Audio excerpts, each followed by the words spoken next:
wabarakatuh. Selamat jumpa lagi dengan saya Samsur Ramli dalam channel pengadaan Samsur Ramli.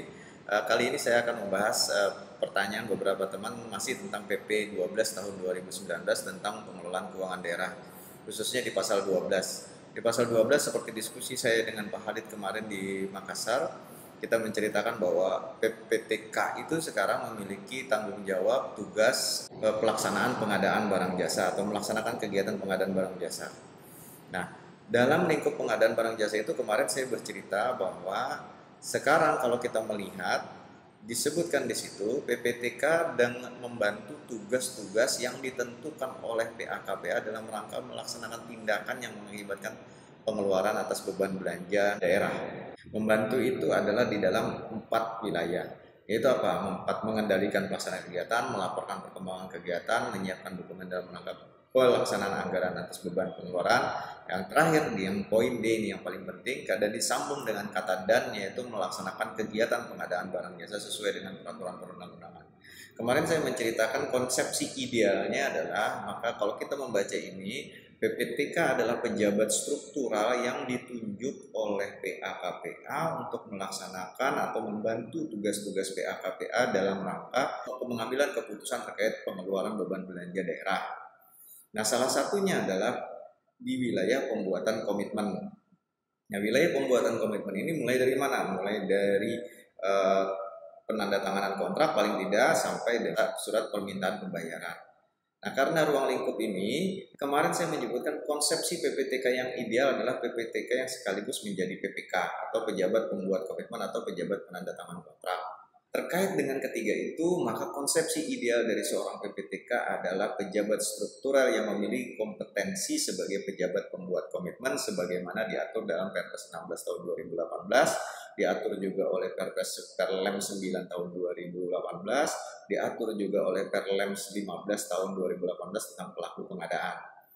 Ini konsepsi idealnya. Bagaimana kalau kemudian PPTK-nya tidak mempunyai kompetensi terkait pelaksanaan pengadaan? Maka tentu PPTK ini tidak dapat menjadi atau merangkap menjadi PPK.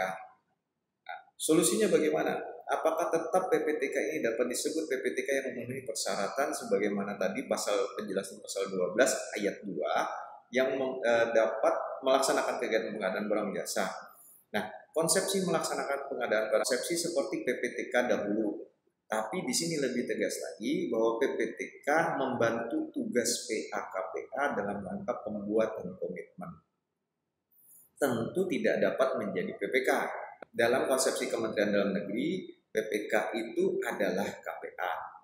Maka nanti PPTK ini membantu secara teknis KPA yang merangkap sebagai PPK dibantu oleh PPTK dalam melaksanakan pengadaan barang jasa. Ini konsepsi yang menurut saya tidak terlalu ideal, tapi inilah pilihan dari regulasi. Kemudian bagaimana juga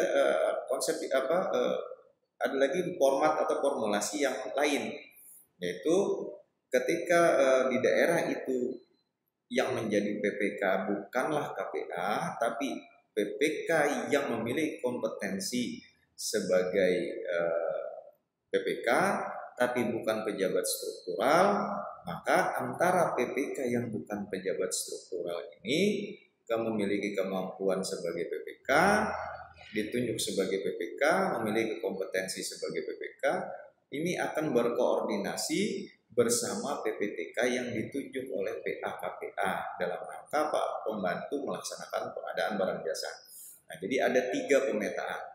Satu yang paling ideal adalah PPTK itu merangkap menjadi PPK dengan mensyaratkan bahwa PPTK memiliki kompetensi sebagai PPK. Ini tentu tidak lagi membingungkan, tidak lagi terbagi. Yang kedua, konsepsi yang kedua adalah KPA merangkap PPK, maka PPTK membantu tugas-tugas KPA yang merangkap menjadi sebagai PPK. Kemudian konsepsi yang ketiga adalah PPTK menjadi tim di bawah PAKPA bekerja sama dengan PPK dalam rangka pelaksanaan pembuatan komitmen dari mulai tanda tangan kontrak sampai dengan serah terima sampai dengan surat permintaan pembayaran ke penerbitan SPP. Untuk lebih rincinya nanti kita akan bahas lagi setelah keluar peraturan atau pedoman pelaksanaan yang umumnya berupa Permendagri.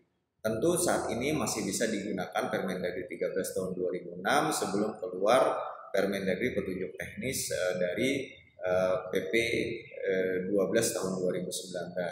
Nah, demikian sementara yang bisa saya jelaskan, mudah-mudahan bisa menjadi jelas konsepsi-konsepsi PPTK di era PP 12 tahun 2019 ini. Saya Samsul Ramli, salam pengadaan. Wassalamualaikum warahmatullahi wabarakatuh.